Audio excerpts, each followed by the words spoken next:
Empezar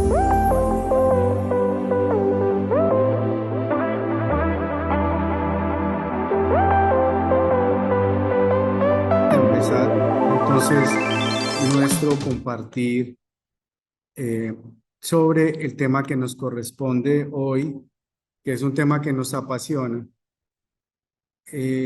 Bueno, creo que ahí están viendo sin problema la presentación, espero.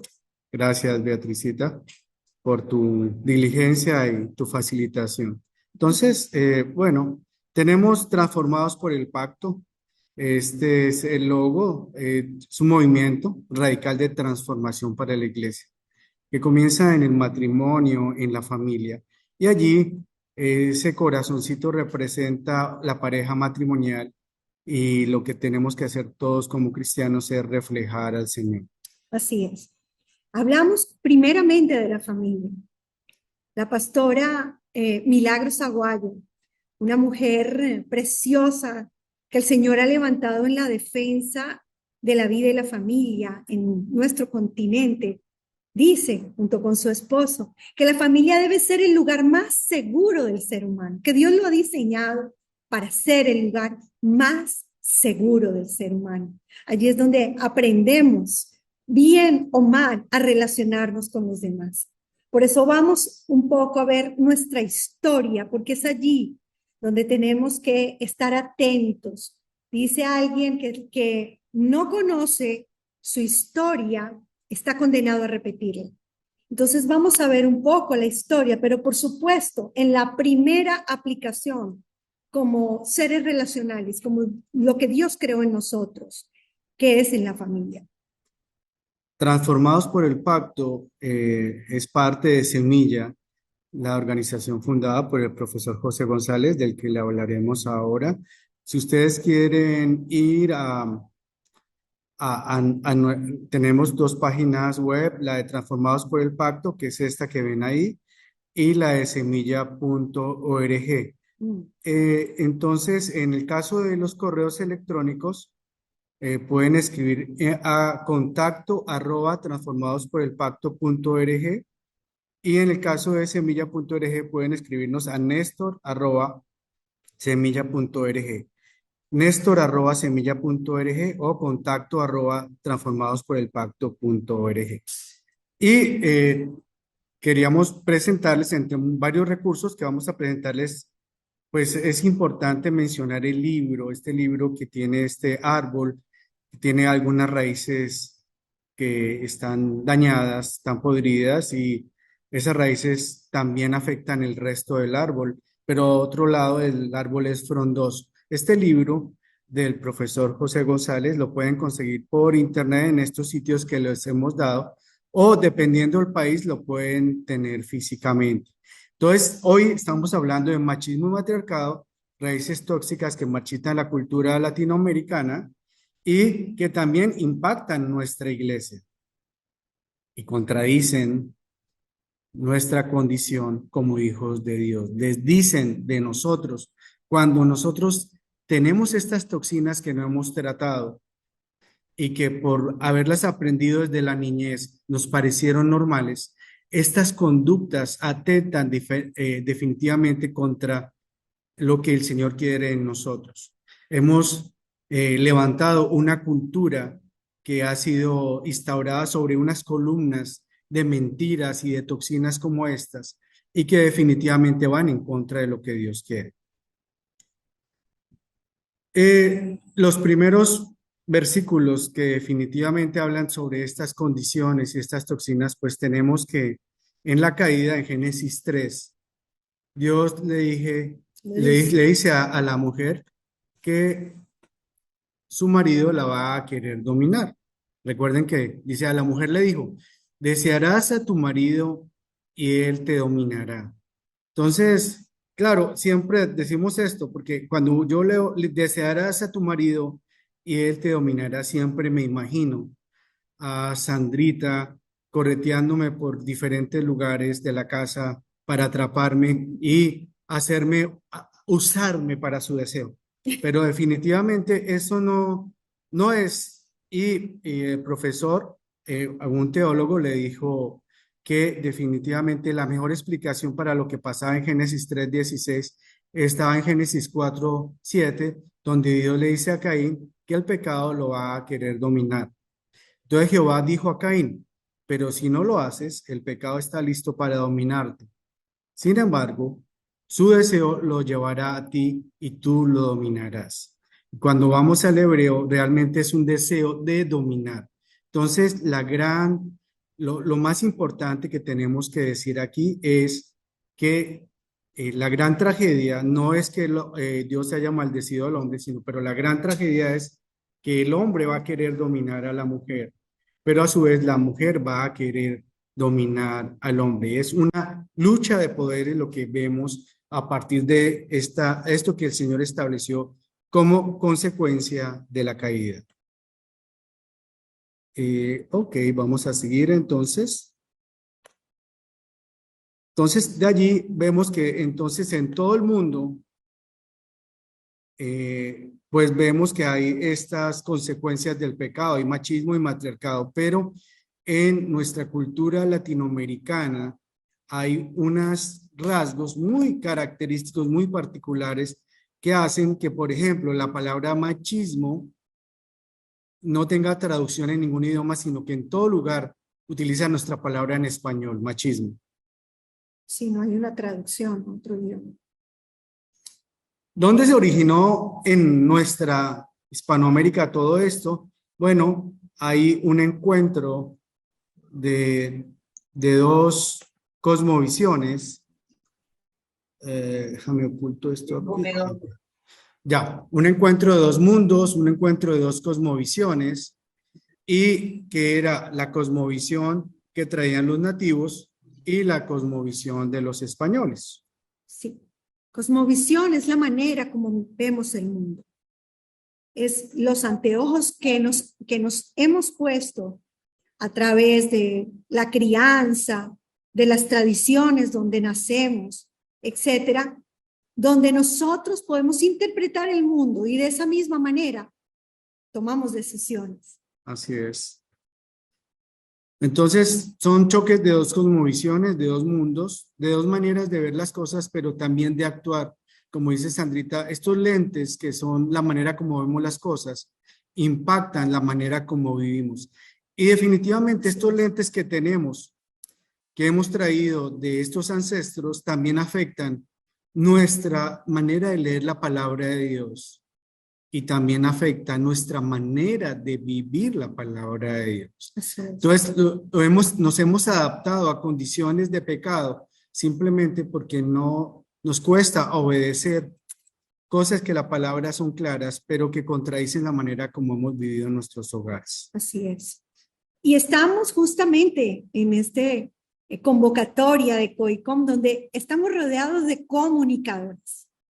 Y esta mañana aprendíamos o recordábamos, fue linda la mañana porque tuvimos 3 expositores de lujo maravillosos. Pero recuerdo que uno de ellos decía que el lenguaje más influyente y tal vez el más poderoso es el lenguaje del ejemplo. Hay quienes dicen que el ejemplo es una manera de enseñar, pero él dice que el ejemplo es la única manera realmente de enseñar, donde la gente realmente aprende, abraza el conocimiento. Entonces es importantísimo, ¿verdad? Cómo nuestras ideas tienen consecuencias y se expresan a través de las acciones.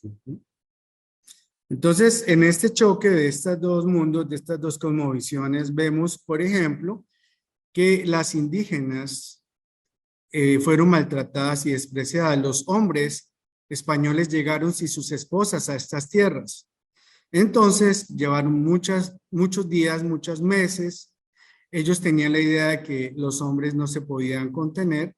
Entonces, pues sencillamente ellos hicieron uso y abuso sexual de las indígenas, las maltrataron, las despreciaron y empezaron a procrear en ellas mestizos. Así es. No era diferente cuando llegaron los conquistadores, la dinámica familiar entre los indígenas. También entre los indígenas se practicaba una especie de maltrato a la mujer. Entonces, tal vez era el mismo espíritu, pero de diferente manera, se expresaba de diferente manera ese machismo. Por ejemplo, los indígenas acostumbraban a vender a sus mujeres, no vender, perdón, a hacer trueque, a ofrecer a sus jóvenes para congraciarse con enemigos y amigos. Entonces era una costumbre particularmente muy dada en las culturas más avanzadas. Y después de unos años llegan las mujeres españoles y se encuentran con que sus esposos tienen una cantidad, conviven con una cantidad de mujeres y tienen hijos en ellas. ¿Y qué hacen ellas? Las mujeres españolas se voltean hacia sus autoridades religiosas, la iglesia de la época, y la iglesia les dice que simplemente ante los desmanes de sus esposos, que lo que ellas tienen que hacer es preservar la sagrada institución del matrimonio, que ellas se tienen que mantener castas, es una obligación, y que los hombres son así una sentencia terrible, funesta para los hombres. Todos los hombres somos iguales. Guarden el decoro y la compostura, fue lo que estableció la iglesia de la época. Aquí vemos la iglesia estableciendo algunas cosas que van en contra de lo que el Señor establece. Entonces, así la iglesia tradicional se hace cómplice de estas conductas al invitar al decoro y argumenta y respalda estos argumentos, los respalda en que consideran que el hombre es incapaz de contenerse.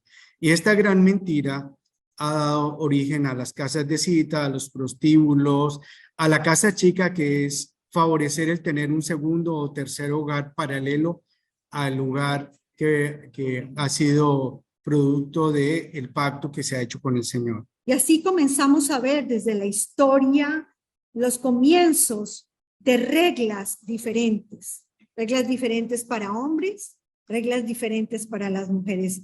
A las mujeres se les animaba a mantenerse castas, mientras que los hombres son así. Y muchos dichos de nuestra cultura refuerzan mucho, ¿no? Las mujeres son de la casa, los hombres son de la calle. Bueno, y entonces tenemos acá a los mestizos que nacen de estas uniones desiguales, donde los conquistadores españoles por la fuerza se imponen sobre los nativos y empiezan a hacer y deshacer sobre estas mujeres. Pero ahí nace el mestizo con un gran conflicto. Por un lado, dado lo déspota que son su papá, que no lo quiere reconocer, que definitivamente es un ser lejano, pues él admira a este español, pero lo detesta por esta condición como padre. Pero por el otro lado va hacia su madre, que es la que lo cuida, la que lo ama. Él ama a su mamá, pero la desprecia porque la considera inferior. Entonces, este gran conflicto es impresionante la manera como el profesor lo describe en su libro Machismo y Matriarcado, que se lo recomendamos.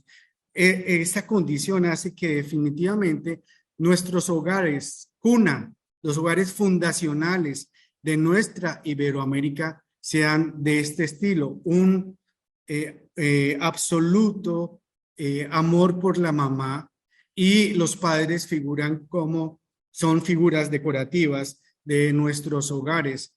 Esos dichos, como mencionaba Sandrita, de que madre solamente hay una, padre puede ser cualquiera, establece que realmente la figura del padre no es importante, contradiciendo lo que la palabra estaba estableciendo. Sí, también vamos viendo cómo comienza a surgir esa idea del clasismo. Unos son de mejor clase que otros, unos son de primera categoría y otros son de tercera, ¿no? Comenzamos a ver en esta dinámica de las relaciones, comenzando por la familia, este clasismo, esta diferencia de clases, ¿no? Estas castas establecidas particularmente en los virreinatos, como el que cubrió a Colombia, Ecuador y parte de Venezuela, que fue el Nueva Granada, el virreinato del Perú y el de México. Allí el tema del clasismo es muy profundo y aún entre cristianos pensamos que algunos somos más espirituales o menos que otros y olvidamos que todos hemos sido creados a la imagen y semejanza de Dios. Entonces, bueno, tenemos aquí este mestizo que son nuestros padres fundadores, pues él a su vez repite el propio patrón de su padre. Como padre era un ser lejano y autoritario, como marido era déspota, infiel y exigente, como líder frecuentemente era violento, arbitrario y muy cruel. Entonces, esta condición es algo que empezamos a recibir generación tras generación y el mestizo se ve a sí mismo ilegítimo, nace fuera de pacto, está lleno de miedos, con un profundo sentido de soledad. Y este tipo de hombre que son nuestros ancestros, dan origen a lo que son los machos en nuestra cultura. Y aquí tenemos este fenómeno del machismo y el matriarcado, que son consecuencias nefastas de la caída narrada en Génesis 3. El machismo da por sentado que el hombre es superior a la mujer.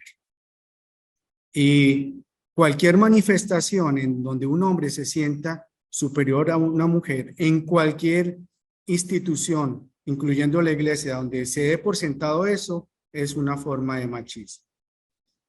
El machismo es la corrupción de la autoridad dada legítimamente por Dios al hombre como cabeza del hogar. Esa corrupción de la autoridad es el machismo. ¿Dónde se origina el matriarcado? La palabra matriarcado viene de dos raíces, una griega y una latina, que matri, que es madre, y arcados, que es gobierno de la madre.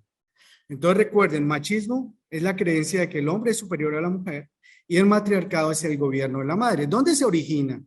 Debido a que el machismo por la infidelidad de los hombres, porque ellos al considerarse superiores a una mujer consideran que no se deben sujetar ni guardar ningún tipo de fidelidad a nadie, porque ellos son machos, son superiores.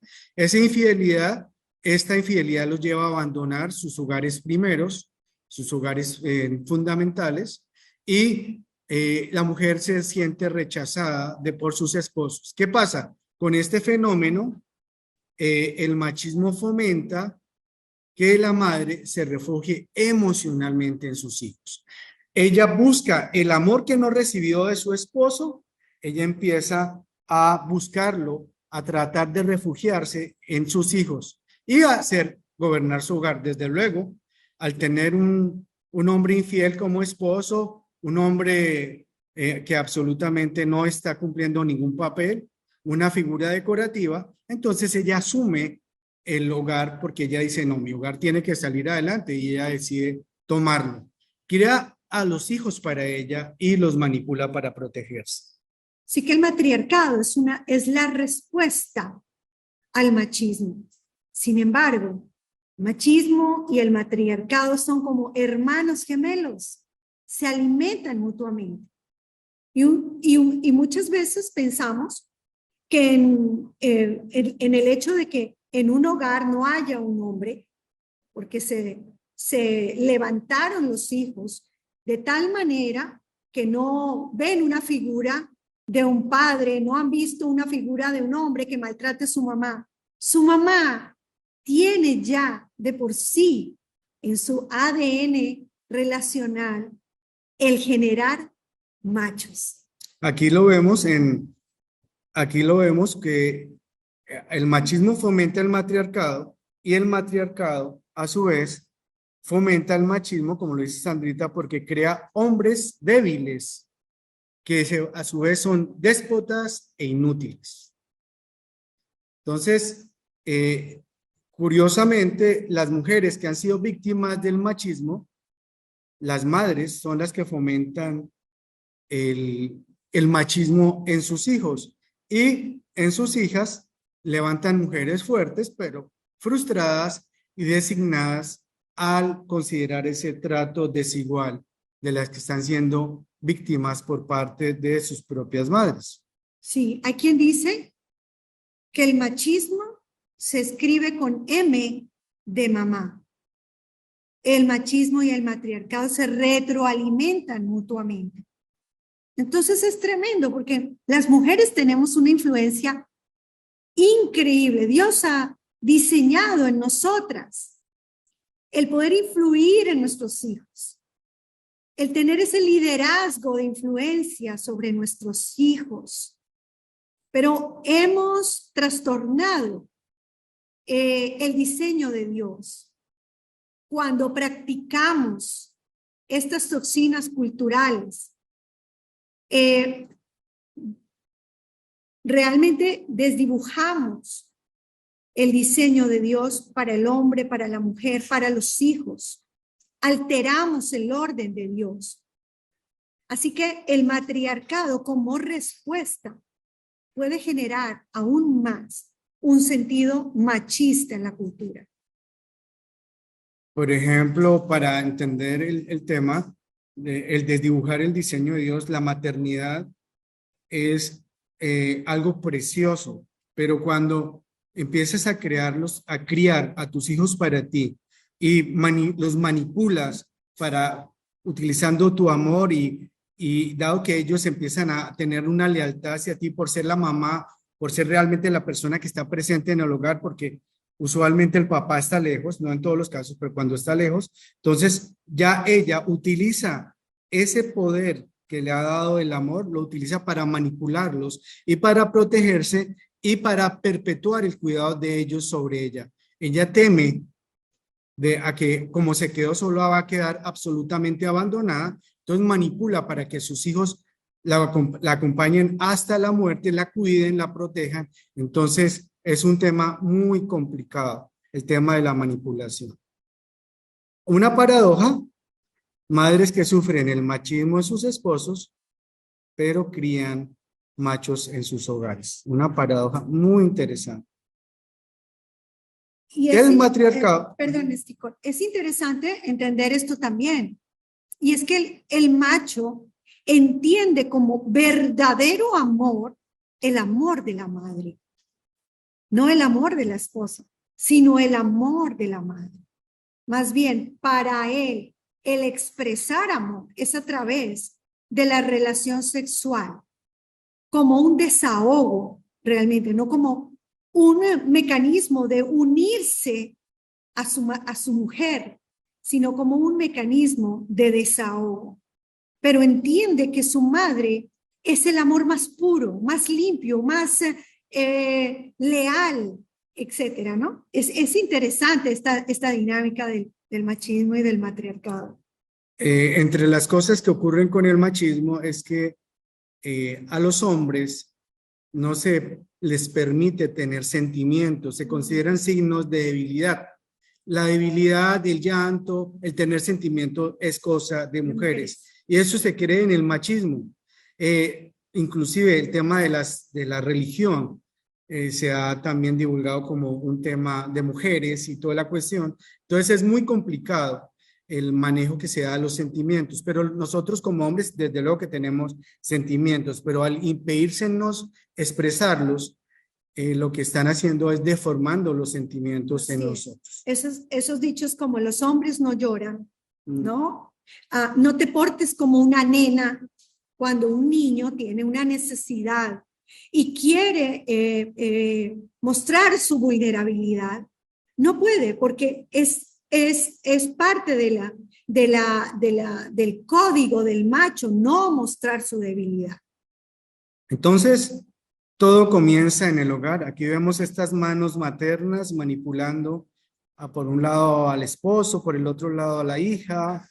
Entonces, allí en el hogar aprendemos a manipular a otros para nuestro beneficio. Y esa manipulación también es evidente, desafortunadamente, en muchas de nuestras iglesias. Así es. Y tenemos aquí hemos tomado esos dedos para formar la M de matriarcado, que es el tema de la manipulación es muy representativo, y en el caso del machismo, el tratar de imponer por la fuerza la autoridad es el reflejo del machismo, imponerse por la fuerza. Entonces, la enseñanza de machismo matriarcado es una denuncia que desnuda nuestras toxinas culturales. Así es. En el hogar, entonces, es donde se originan las toxinas que luego infectan a todas las demás instituciones de la sociedad.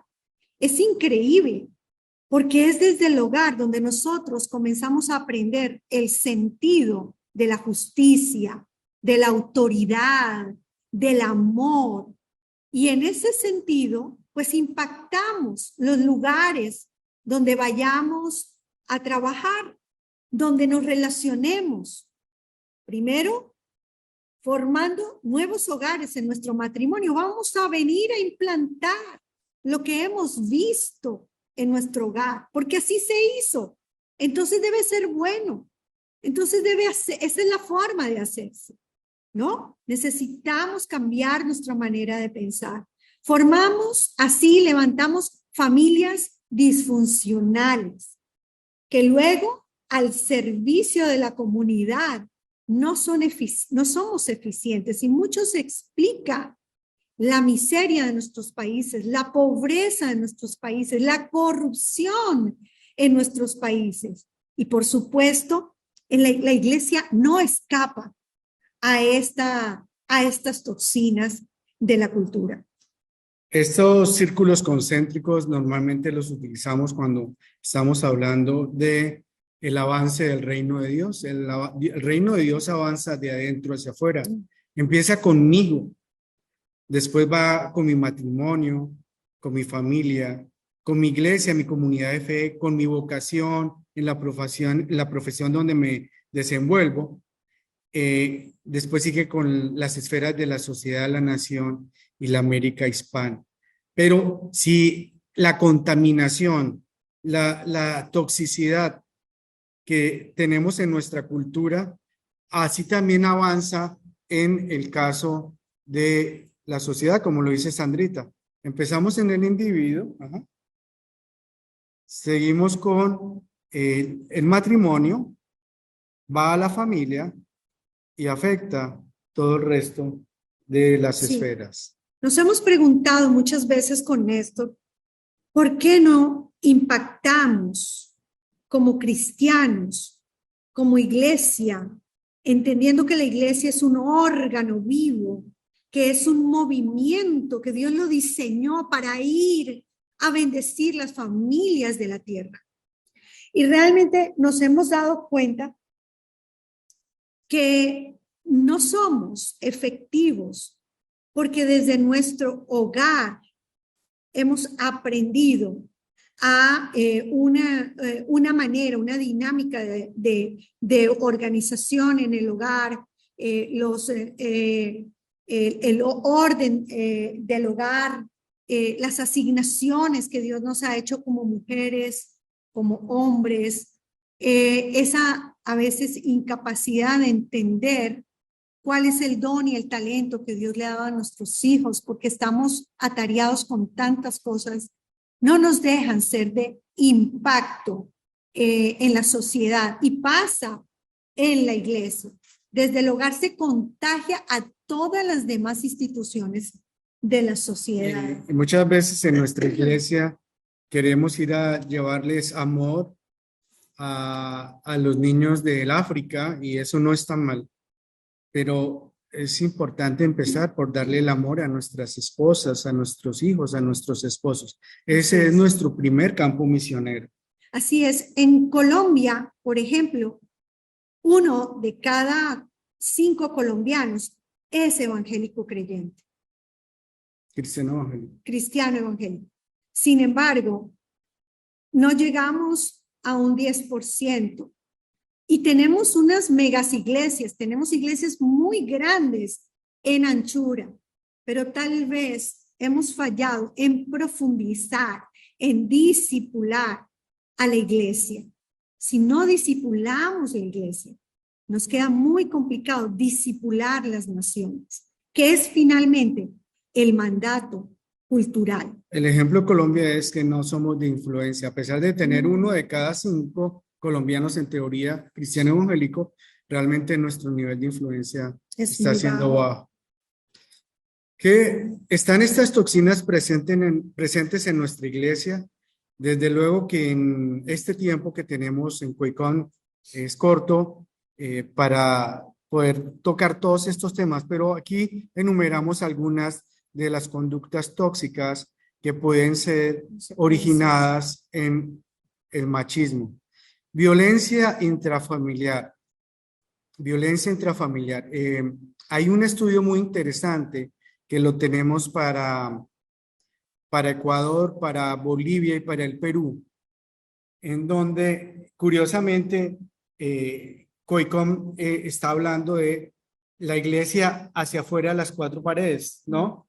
Pero resulta que este estudio es dentro de las 4 paredes y habla de estadísticas asombrosas entre cristianos evangélicos de estos países, que yo creo que son muy parecidas a las cifras del resto de Latinoamérica, en donde establece que el índice de violencia familiar entre cristianos, entre los hogares cristianos evangélicos, es muy similar a el índice de personas que no conocen del Señor. Y eso es muy triste. Pareciera que Jesús no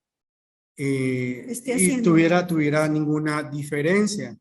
El tema de la desunión, de la competencia entre hermanos, entre líderes, la incapacidad que tenemos como líderes, como pastores, de reunir a otros pastores de nuestras áreas para buscando un beneficio para el reino. Es complicado unirnos por esa manera, como todas estas toxinas que están presentes en nosotros.